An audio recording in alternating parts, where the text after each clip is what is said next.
Excellent. Right. Good evening, everybody, and finally, slightly belated welcome to this evening's Handsworth Police and Community Together meeting.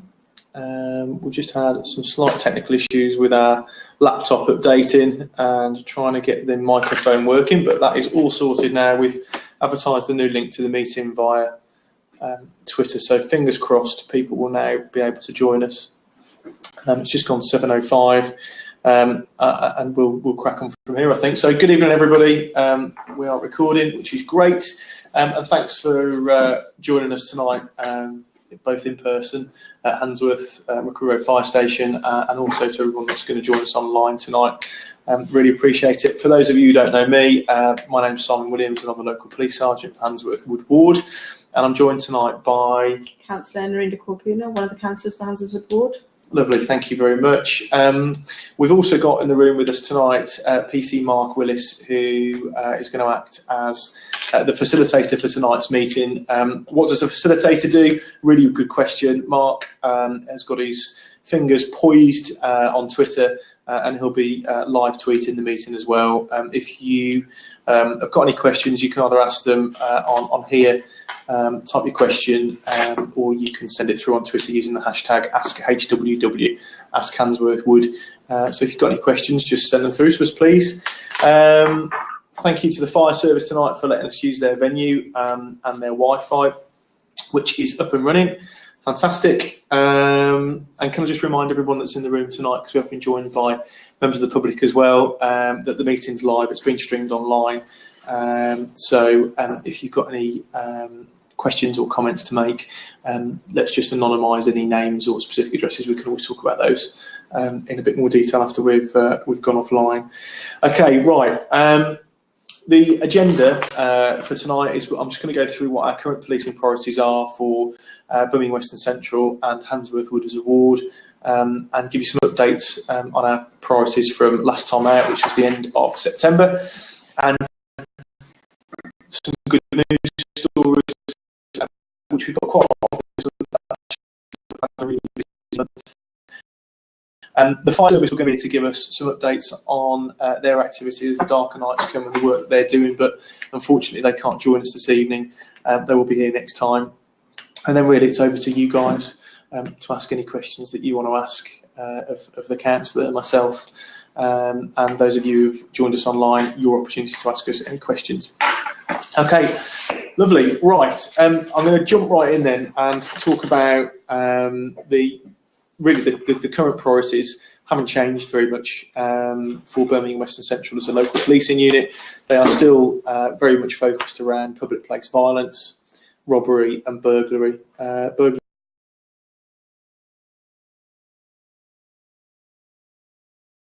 in particular, nights have just hit us. You're home safe, and prevent yourself becoming a victim of burglary as we go through this meeting. So the priority that we set as with the community a few months ago now was around antisocial behaviour that was occurring on Rookery Road and Avenue Road, really in the heart of Handsworth Wood as a ward. The levels of antisocial behaviour in that particular area have really been disproportionate compared to the rest of the ward. In fact, there's 20 roads within that particular area that cause 50% of all antisocial behaviour calls for service right across the ward. Now, as you'll know if you've been following us online and coming to these meetings regularly, we've worked with the local council over the last couple of months or so, and we've submitted an application for a public space protection order, which will designate those 20 roads or so around Rookery Road as a protected public space. That means a number of things. It means that there will be certain activities and behaviours that are prohibited, and a consequence if those conditions are breached, but also some positive conditions that the council have agreed, that when it comes into force as a public space protection order, as a protected area of the community, will require the Youth Offending Service and the police and the local council to act in a positive manner in relation to certain things. And I'll talk about those in a bit more detail later on. There's a huge amount of work that's gone into this public space protection order, as you can well imagine. There's only one in place in the whole of the West Midlands as a force at the moment, and that's tackling issues of off-road quad biking around the Woodgate Valley area of South Birmingham, if you're familiar with that part of the world. That's only come into force in the last couple of weeks. We are due to meet with the council next week to get that public space protection order signed off. So it should be enforced by the end of the first week of November, which will be absolutely fantastic, and hopefully provide us with the extra power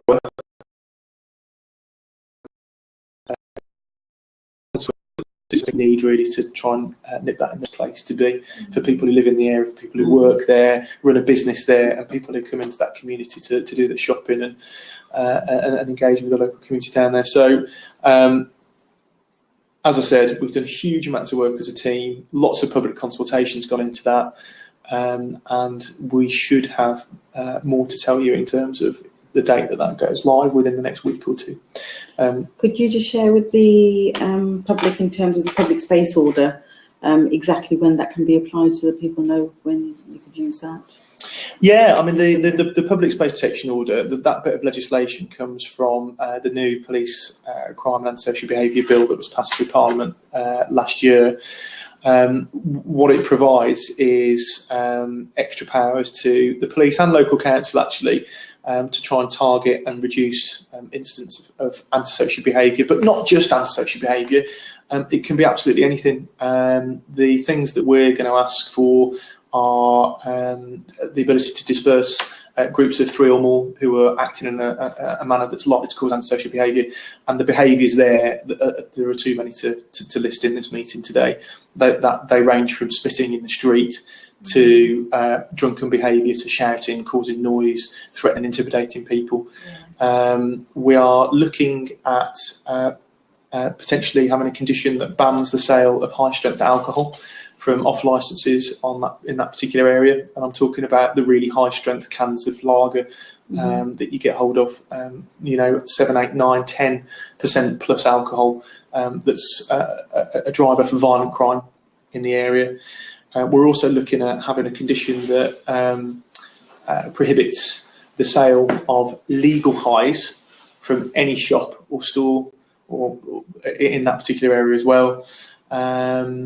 Good evening to the people that are joining us online. I can see a few people coming up there. As we go through, we'll try and keep up to date with who's joined us. Thank you. And a condition that enhances the fact that it's an alcohol restricted zone. So although it is covered by the alcohol restricted zone that the council have got in place for us, what that doesn't do is provide us with the ability to deal with people after they've been asked to stop drinking and hand their alcohol over in the street in a positive way. So one of the things that a public space protection order talks about, it's a criminal offence to breach any of the conditions. Okay. However, what we won't be doing is issuing fixed penalty notices, which is really suggested as the first step in terms of enforcement. I don't think it's an appropriate disposal for people breaching the condition in that area, particularly because Handsworth, and particularly the Rookery Road and surrounding areas suffer quite badly in terms of deprivation. There's a lot of poverty in the area, a lot of low income or no income families that rely on benefits and support from the state. There's a huge Eastern European community in that area who we're trying to do more and more engagement with. There's some cultural differences that we need to overcome by working together with them. And let's face it, if we give somebody a fixed penalty notice, the likelihood is that that's not going to be paid because people can't afford to pay it, especially when you're looking at young children and young adults in the area, of which I anticipate most of the people who may go on to breach conditions down there will be. And that will just end up resulting in the fine doubling, tripling, and end up with somebody being summoned to court for no payment, for non-payment of fines, which is just going to involve even more resources from the criminal justice system trying to go out and recover the fines off people. So I think a much better way and much more appropriate way of dealing with people for breaches of conditions in a public space protection order is by disposing with offences and giving people a conditional caution. So we are in the process at the moment of rolling out and reintroducing conditional cautioning across the city centre, across Birmingham West local policing unit, and really that gives us the ability to impose certain conditions on people. If they complete the conditions, then we don't prosecute them any further. A conditional caution is it. If they breach the conditional caution or breach a condition of it, then they are returned to court for the original offence, where they'll be dealt with by a magistrate, and they'll attract potentially a criminal conviction if they're found guilty and a larger fine. We really want to avoid that. So as far as young people in the area go that may be in breach of a public space protection order, we'll be referring those through to the youth offending team and local services in the area to offer them support around the reasons why they were committing lower level offences in the first place. And for anybody that's an adult, so 18 years or older, they'll be given a what we would call an adult conditional caution, and the conditions will be not to commit any further offences in a 4-month period, to engage in restorative justice conferences. And now that could be restorative justice. For those of you who aren't familiar with the term, there's a huge amount of evidence across the restorative justice sort of field, and basically it involves a range of meetings with victims or people with standing in the community, such as the councillor here or local business people, where the offender has to put the hands up and face to face, or there's other methods of doing restorative justice, hears at first hand how their behaviour has impacted on the lives of people in that area. Now that wouldn't happen if we put people through the criminal justice system, and it wouldn't happen if we just gave them a fixed penalty notice. Lots of evidence to suggest that goes a long way in terms of reducing reoffending, which is what we want to do. And then we're really then free to do a bit of an assessment with people as well, to say, actually, why was it you committed this offence in the first place? And when we found that out by doing an assessment with them, we can then refer them and give them a condition to engage with a local alcohol worker, a local drugs worker, their local mental health team, if it's a mental health issue that they've got, if it's drugs, if it's gambling, if it's debt. We've got lots of different agencies that we work with, where we can get people engaged and hopefully, resolve the reason why they were offended in the first place. One of the issues that we've that was highlighted in Neighbourhood Watch meeting that I went to last week, Simon, was the quads, and you've mentioned that today as well. Yes, so yeah. In terms of the public space protection order that you're talking about, would that be able to be used in terms of noise and disturbance that's been caused as a result of those? Yeah, I mean that would really be covered in the covered by Section 59 of the Police Reform Act, which goes back to 2002, I think, which gives us the power to seize quad bikes that are being used in that manner. Rookery Road, we don't have a major issue on that particular area with the quad bikes. That tends to be more Sandwell, Oxhill Road, and over towards the sort of Sandwell Valley. But we have got legislation in place that sort of tackles that already, or gives us a few more options. So really, that's the update around where we're going with this public space protection order. So we're all quite excited about that, and I think that's going to go a long way to improving the area. And that's what these orders are designed to do. They're designed to try and improve the area for everybody. Has it definitely been given an ALK to go ahead and do it? Yeah, I've spoken to the service lead for antisocial behaviour for Birmingham City Council. We've sat down, we've negotiated on a few of the points. It's got to go before their their chief executive officer, who has got final sign-off. That should be happening in the next week to 10 days. As soon as that's done, we can then set a date when we go live with the prohibitions and positive conditions required of that protection order. There's a little bit of work to do around putting some signs up in the area, leafleting, marketing and PR around the fact that this is happening. All that is planned and on hold until we've got the green light, but I can't see any reasons why we shouldn't have that. We are literally just waiting for that last final meeting with the council for final sign-off. It should make a big difference once that's in place. I just can't understand when they're drinking and stuff, and you're being polite, and you're telling them to move out of the way, but they don't move out of the way. They're quite adamant to stand there.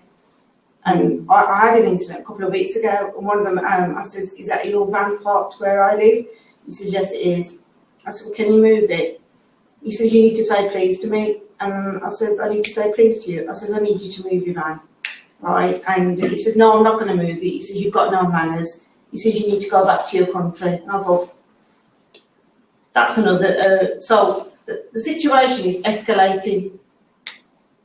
Do you know what I mean? I couldn't agree more. And as we go through the meeting, I'll give you some sort of more information on the stats that won't surprise you. Steph know, and she went straight away the next day to sort it out. End of subject. I don't look him in the eye, he doesn't look me in the eye. Great. Well, I'm glad we've been able to resolve that for you. Why do you need it to escalate? Because he's making a living, I'm making a living, I'll pay X, Y, and Z to get where I am, and then you come across this, and then they're urinating, and they're doing number 1, number 2. Would you like to really want to walk on that to get to your garage? No, nobody would. Why don't they do that in there, where environment they come from? Look, I'm not going to comment on individual cases here without the full information in front of me, but it sounds as though one of my PCSOs has been able to come out and deal with some of those issues for you. Good, but having this area as a public space protection order looks at the bigger picture and looks at the wider issues as well as the individual ones that you're having. As I said at the start of the meeting, this area, when I sat down a few months ago and looked at the stats, it was frightening, and I had absolutely no idea that this small area concentration in 20 roads in the middle of the ward was actually responsible for well over half of all of antisocial behaviour incidents and investigations that we've got. It does seem like it's escalated, and do you know what? When you guys are around, I feel safe. Good. I really feel safe. When you're not here, I'm thinking, what's going to happen today? And that's another important point that you make there, actually. One of the things that we're actually absolutely determined to do is to make sure that this area is policed as often as it can be. Now, your local neighbourhood team, who've got direct responsibility for putting patrols in and solving problems locally, work a shift pattern. 3 early, 3 late, 3 days off. So inevitably, there's only so much you guys can do. But we work alongside our neighbouring teams. We work alongside our response teams, our community priority teams, our local priority teams. So, although our resources have got a lot tighter, we are focusing our resources a lot better.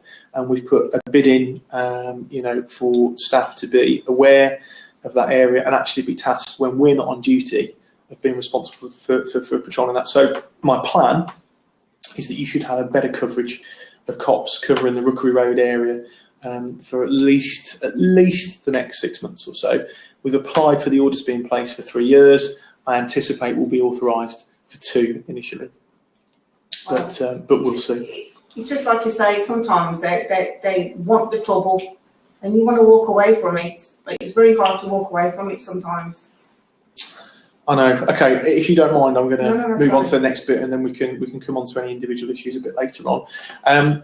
The current local policing priorities I've already mentioned around public place violence, burglary and robbery. Just in relation to burglary, a couple of weeks ago we'd had a bit of a trend that wasn't just local to us on Birmingham West and Central and Handsworth, but more across Sandwell, Walsall, and also the north of Birmingham, where we were seeing an increase in distraction burglaries. So really, if we could just get the message out there for people to be aware of the fact that there has been a rise in those. There's 2 specific different MOs used in distraction offences. One where the offenders requested money for killing rats in people's back gardens to access a house. and the other where the offender either claims to be from the police or the council or the water board. So I can't be I can't put more emphasis on this. Let's get the message out there across Birmingham that there are people out there who are pretending to be cops from the council, who will say that they come to clear up rats in your back garden, etc. Ask for ID. If you're not sure, phone 999 straight away. Don't let anybody into your house if you've got even an inkling that there might be something wrong. I won't make any more of that, but it's just an awareness. A lot of those offences have been committed sort of between 12 p.m. and 1 o'clock in the afternoon, so quite time scales. But again, it's been seen right across the Midlands rather than just this local area.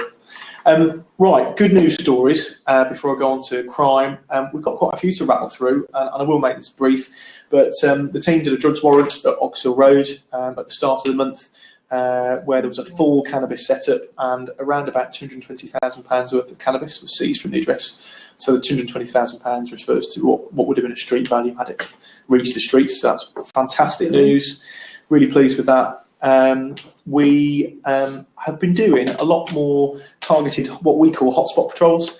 We're calling them targeted area patrols, but if you want to do an open source search on your search engine and type in hotspot policing, you'll get a bit of a flavour of what that looks and feels like for us. But one of the particular areas that we've been focusing on, we talk about being in the right place at the right time, doing the right things. We came across a prolific vehicle offender who was wanted for a number of offences, clearly on the lookout for vehicles that he could break into. We arrested him, he's been charged and remanded in custody, which is great news for the local community.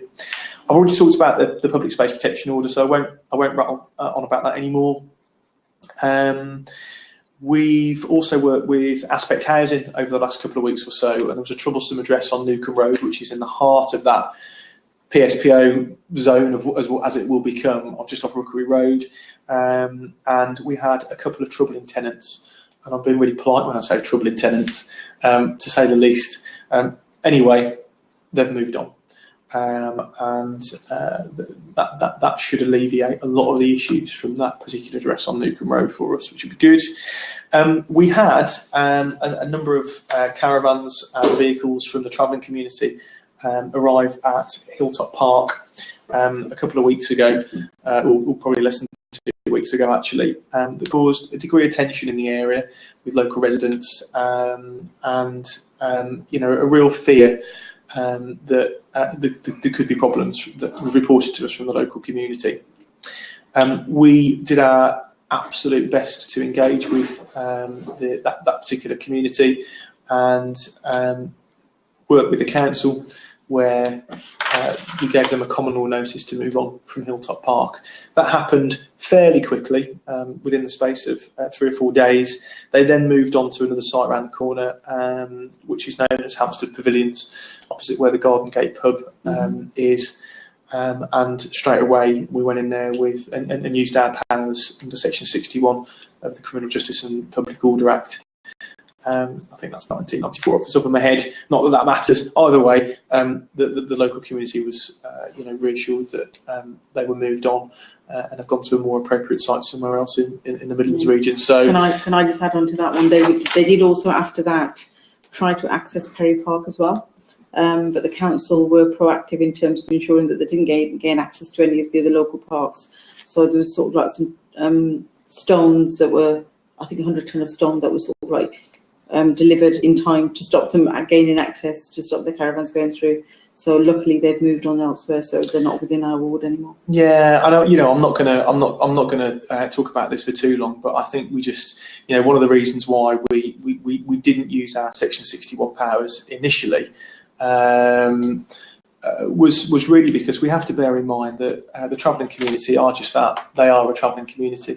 And of course it's going to cause tension with people who are from the permanent community in an area, but I think we need to be really, really careful. And our overriding message to those to the people we engage with from the travelling community was, look, okay, you shouldn't be on this land, full stop, you shouldn't be on this land, but while you're here, please treat the land and the local area as you would like to be treated, and that's with respect and courtesy, etc. So, it's a fine balance. It really is a fine balance, and we have to, bear in mind everyone's rights, and make the right decision around using those powers for the right reasons, and they've got to be justifiable and proportionate. And I feel as though our inspector and our secretary deputy got that just about right, I think. So we've had lots of positive feedback, which is really good. So and the council cleared up afterwards. Yes, perfect. And we've repaired the damage that has been caused. Good. The other bit of good news as well is that we were based as a team from Holyhead Road Police Station. You may have seen in the press recently that Holyhead Road Police Station has been earmarked for closure as a result of the financial cuts that have hit the West Midlands Police. We have now moved down to Handsworth Police Station, which used to be called, in old money, Thornhill Road. For those of you who know it fondly as Thornhill Road Police Station, I think it's one of the oldest police stations we've got on the books in the West Midlands. It's a purpose-built Victorian police station, I think. As far as I'm aware, I think my locker now sits in what used to be the coach house. Beautiful old building. Anyway. Is that open to the public? No, it was open to the public until recently, but it's not open to the public anymore, although we do see the public there for various appointments that we have with them. I've got to say, please don't be concerned the fact we've moved a mile down the road. Actually, what it means is that we are just as accessible to the community. We're slightly nearer to Rookery Road, which is one of our main areas of work at the moment, which is brilliant. And the biggest benefit, I think, is the fact that we now sit in the same office as our colleagues that cover the Lizelles and East Handsworth area. So we've got a better working relationship, and we're talking about, softer boundaries in the future where we're covering each other's priority areas. Absolutely perfect for that. So I'm chuffed to pieces actually that we've moved down there. And some of the community won't know that you've moved, and the number's been changed as well. So that needs to be.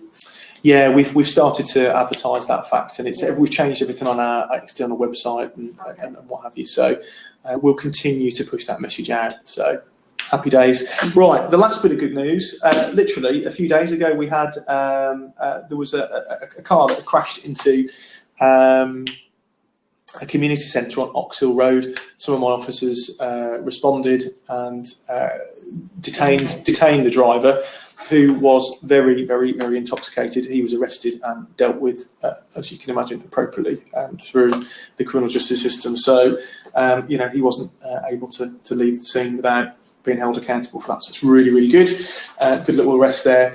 I'm just going to rattle through very quickly through the crime and antisocial behaviour stats for the ward.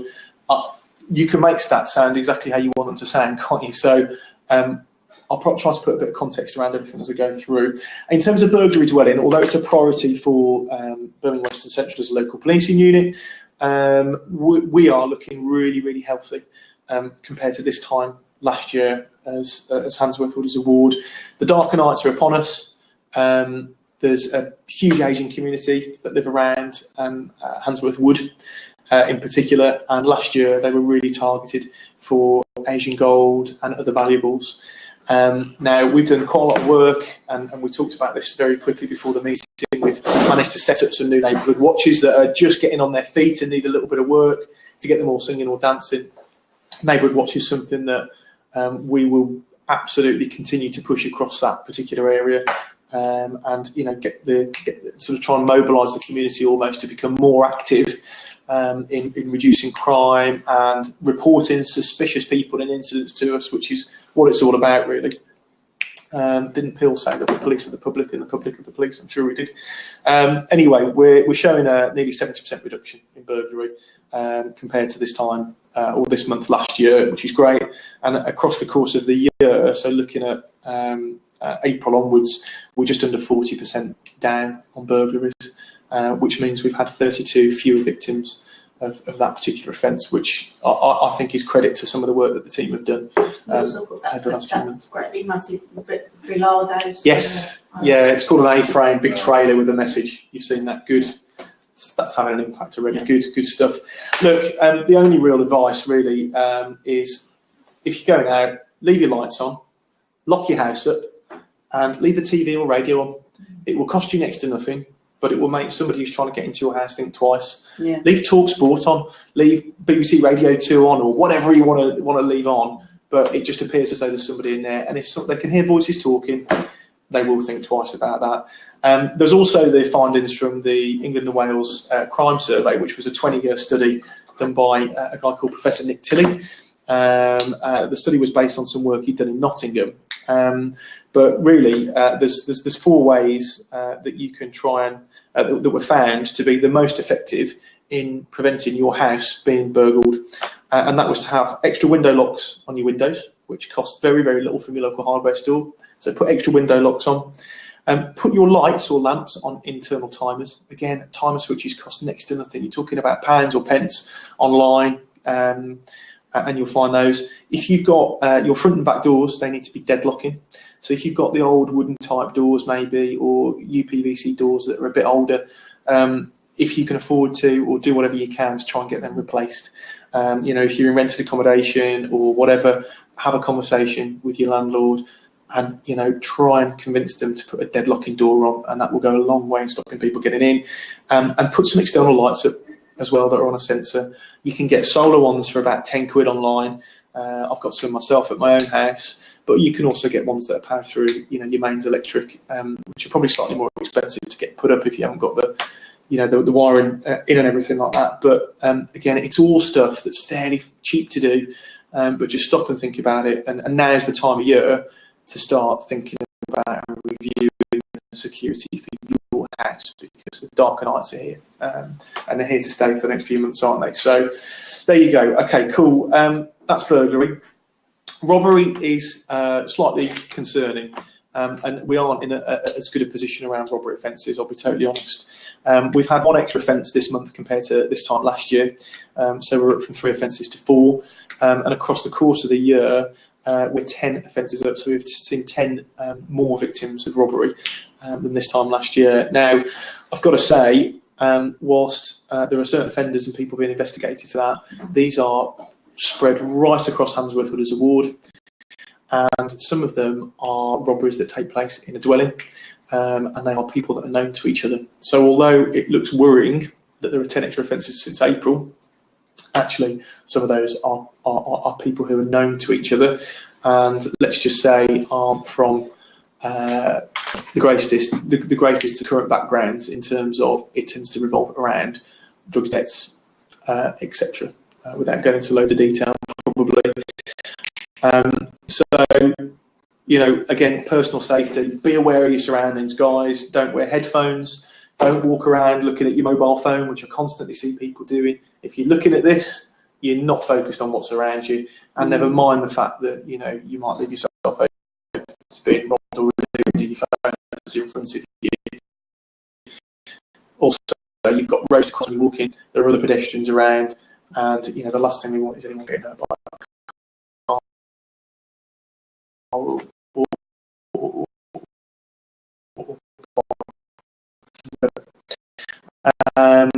Okay, cool. Vehicle crime. I'm not going to spend any time talking about vehicle crime. It's down.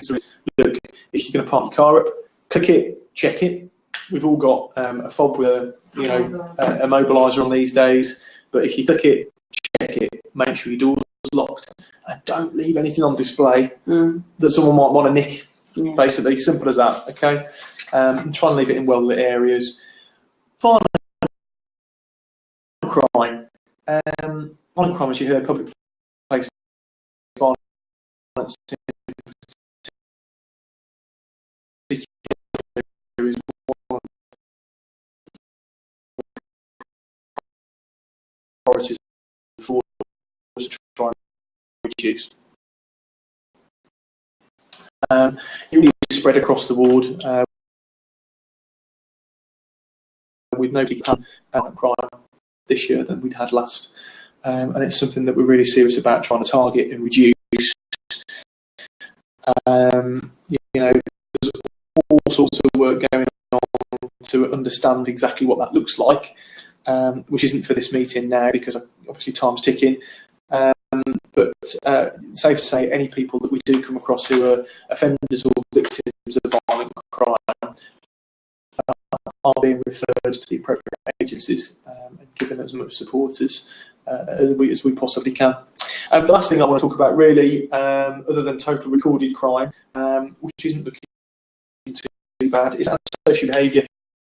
It's something we really touched on earlier and probably covered in enough detail, but I'll just give you the headline. Antisocial behaviour is going to Handsworth Wood, generally, and the 19 or 20 roads that run off that is going up, and that causes 50% plus of our antisocial behaviour demand in that area.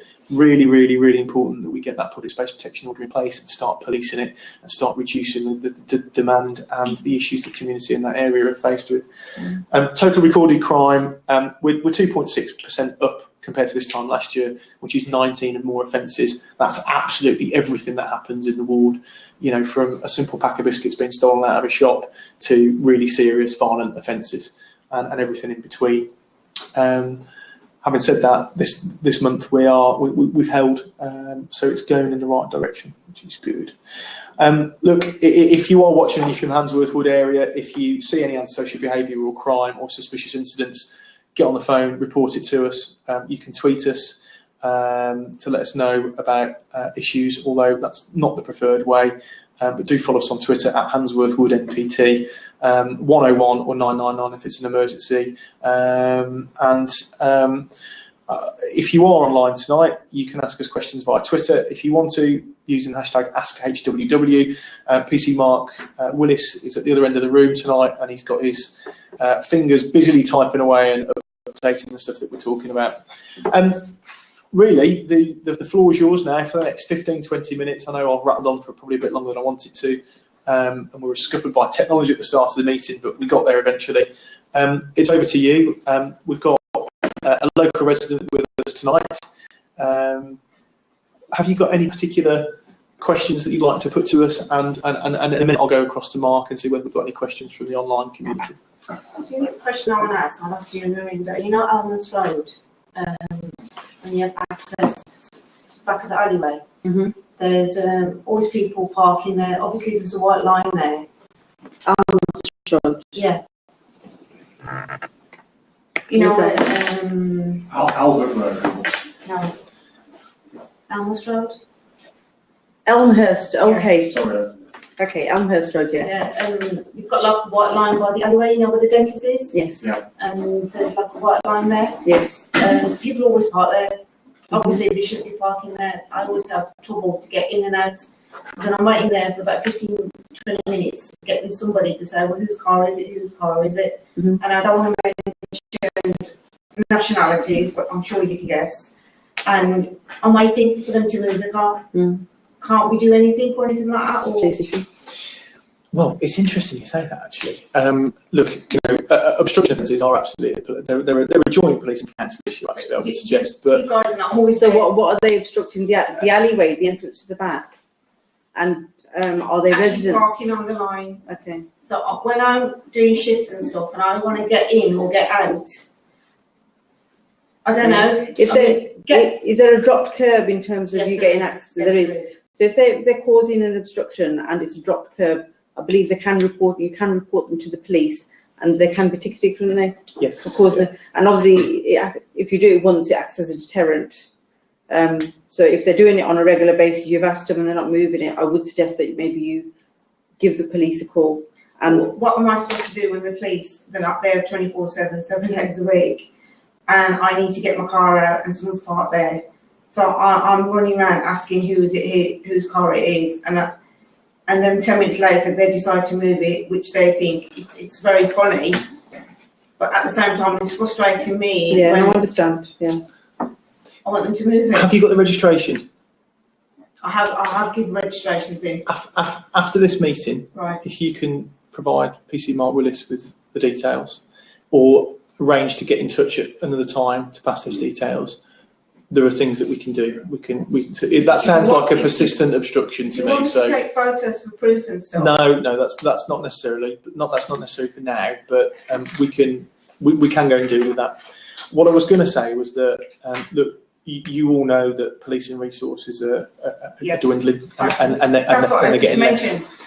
And it's It is tight. parking is a frustration that comes up at every single one of these meetings. It's something that the police, where we've got a persistent obstruction or parking that's going to cause a risk or threat, risk of threat of harm to somebody, then we will absolutely come out and enforce that. Absolutely, we will. One of the things that's really pleased me recently is we've seen a lot more of the council enforcement officers up and around, particularly Rookery Road and the roads off, trying to tackle some of the more minor obstruction offences, I would suggest. But one of the things that we've got to have honest discussions about now is how are we going to use our policing resources. And absolutely, in your case, the circumstances you described, we absolutely will do something about that. But what we're not going to be able to do is, come out and blanket, spend lots of time and energy in, if God forbid, in the minor it's stuff. happening on the other end, like it's really serious, and I'm ringing you up and saying, look, someone's parked here. Obviously, it's going to be restricted. You're going to go to the other end, which that's understandable. But it frustrates me because all I want to do, just like anybody else, just want a peaceful life, and it's called inconsiderate. Very inconsiderate. Okay. And it's a case of like, I'll park here, I'll do what I want to do. Well, if you're happy at the end of the meeting, if you have a chat with Mark when we go offline, and we'll absolutely sort that for you. I mean, all I can say, I'm so grateful that you're going to put that public space protection order. Yeah. And I'm really looking forward to that. Yeah, so are we. So are we. Believe So are we. me. I think we're all keen for that. Mark, I'm going to come across to you now. Have we got any questions from our online audience via Twitter? We haven't, unfortunately. Okay. Can I just make a few comments in that case? Yes, certainly can. Fire away. Okay. So basically, I just wanted to comment on, obviously we've had the Neighbourhood Watch meeting, which has been set up in Cherry Orchard Road, and that was very, very positive in terms of the attendance that we had. So it was really nice to see so many residents coming out on a dark evening because they're quite passionate about their local area. And, as a council and also as a police force, we're all quite keen to support local residents who want to sort of like empower themselves, help us, work with us in terms of keeping their streets safe and their homes safe. So, if there are other areas that are looking to set up neighbourhood watches, happy to work with you in terms of seeing how we can go about doing that. The other thing I wanted to say as well is anyone that lives around Windermere Road and Stockwell Road on the 28th of November from 11 o'clock till 1 o'clock, there's going to be a litter pick that's been organised for that area. So as a council, we're going to be providing a skip for that litter pick and that clean-up for that area. So if anyone wants to get involved, participate in that, that'd be really good. So, it's about empowering communities and working together. Whereabouts is the skip going to be called? Well, it depends on the day, which is a suitable location in those two roads. So we'll see whereabouts that's going to be located. The other thing I wanted to say is I know there's a big issue in terms of wheelie bins at the moment and litter, and there's a lot of it. There's quite a few problems in terms of the collection of recycling. I think because the black bags and the household waste has been collected, but there's delays in terms of the recycling. As a district, we are trying to sort of resolve those issues. So all I'm going to say on that is bear with us, and we are slowly sorting it out. But obviously, it takes longer for the council to pick up the wheelie bins than it did for the black bags, because you have to first get the wheelie bins, wheel them onto the truck, wait for the arm to lift to empty the bin, and then wheel it back in. So that takes just those couple of seconds that it takes longer is actually having an impact. But as a local district, we are trying to look at that and see how we can resolve those issues. So I think I just wanted to say to local residents, bear with us in terms of that issue, and hopefully we'll get it right. And sort that out soon. Can I also ask you? Yeah. Has council completely stopped cleaning the alleyways now? Is it case like which alleyways are we talking about? Where I live. You're talking about the one at the rear of your property. Yeah. Well, the ones at the rear, that's actually private land, so that's your responsibility as local residents, because that's private access to your properties. Okay. So the council wouldn't come and clean private land. Okay. So that's the responsibility of the local residents. I know we've done a few cleanups in a few of the alleyways in the rear of properties where it's really, really been bad, but really, in reality... So if somebody else dumps the rubbish, it's my responsibility? Well, it's a joint responsibility of all the householders who have access to that right of way at the back of your properties. As a council, again, as you know, at the back of the one that you're referring to on Elmhurst, we've put gates on either side to sort of like stop other people having access to that. So the only people that have access to the rear of those properties are the householders and the shopkeepers. So that is the responsibility of the householders and the shopkeepers. So we clear the council land, but we can't go into public private land. Majority of on that particular road, like some of the houses are rented, and obviously they just dump it anyway. Yeah, well, as you know, that's a regular problem. That's been an ongoing issue for many years, and as a tasking group meeting, we've been dealing with that for all those years that it's been going on. Can't we do anything about the people? Well, I think it's about communities taking ownership of their own area, and as you say, quite a lot of those properties are owned. You know, there's tenants in there, and the landlords on there. And really, in reality, are the tenants or the landlords need to take responsibility. Yeah. As a council, we can't keep coming and clearing up private land. But it's just like you say, it's the landlords need to take responsibility. Yeah, and I know, and we've sent out letters, individual letters to all the shopkeepers, all the residents, in terms of trying to sort of like, start that conversation. But I mean, it's not better than it was before, but it's an issue. It's like we're just going in circles, aren't we? Because it doesn't seem to be resolving really. It's a lot better than it was before, but obviously there's still an issue there.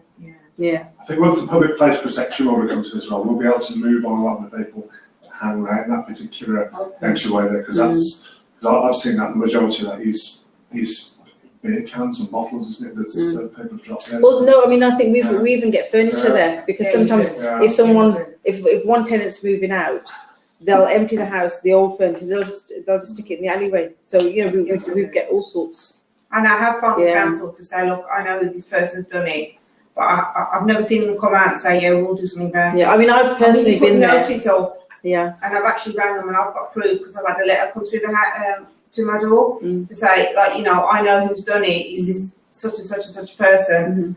But no action's been taken place, Narinda. Nothing's been done about it. Yeah. And I've actually rang them and told them. Yeah, I mean, we can chase upon enforcement, because in the past I've been with officers when they've actually identified an address out of one of the black bags, and the council do look to try and enforce that. When I'm living, that particular person's moved out and someone's moved in, but I actually seen them chuck the rubbish where I have access to go in and out. Yeah, I mean, we can talk to them, but obviously normally we have the environmental officers here as well. Unfortunately, they weren't able to make the meeting today, but we can talk to them about that. I think that's it really. You've covered quite a lot of the other issues. Sorry, Council, what day was the litter pick on? The litter pick's on the 28th of November, from 11 o'clock till 1 o'clock, and it's for Windermere Road and Stockwell Road. And there's going to be a skip that we're going to provide, and the location of that will be somewhere in those roads. And I think the local residents are going to get together and have a litter pick. So if anyone else wants to get involved in that. Okay, cool. Are there any other questions that have come in online, Mark? It sounds like there's not tonight potentially, but we did last minute have to reset up the link, so people may have missed this potentially. Hopefully not. We're recording it anyway, so we can send this back out, and you can ask us questions via Twitter using hashtag AskHWW to ask us any questions. No questions from the online audience. Fine. Look, guys, thank you for joining us tonight. Those of you who've joined us online, and obviously have joined us in person, I think it's really important that we get a balance of both. So really pleased that we've got some of both, which is really good. For the online audience, any suggestions that you guys have got as to how to improve this meeting, all feedback, whatever, gladly appreciated. I know there's been some, as we've been going through the meeting, there's been some really positive comments on the message feed I've got, so thank you for that. Thank you for joining us. But any suggestions at all, please get in touch with us, let us know. It's something that we're determined to advertise more widely, and hopefully work with our 2020 team to come up with a bit of a plan for this format of meeting to be rolled out right across the force, which will be really interesting to be involved in. Look, the next meeting, I had it up on my phone a few minutes ago. Right, our next meeting is on Friday, the 20th of November. Okay, and at same time, same place, we'll be at Rookery Road Fire Station. I'll be here. I'll be joined by PC Mark Willis doing the facilitating, so all the online stuff in terms of Twitter updates. And also joined by hopefully Councillor Narendra Kuna as well, which would be great, and hopefully a member of the fire service. Now, when we join next time, I'm hoping that we will get all 3 or 4 of us on the screens, because I know you can do that within Blab. We've not quite got there yet, but we will do. So can I just share my Twitter account as well? Yeah, go for it. If someone wants to tweet me, my Twitter account is @councillor CLLRNK Kuna KOONER. So if anyone wants to tweet or ask any questions or have any comments. Brilliant. And we're at Handsworth Wood NPT. Find us, tweet us, follow us, and keep up to date with everything that's happening around Handsworth. I've been Sergeant Simon Williams. Thank you for joining us. Thank you, Councillor, for this evening. And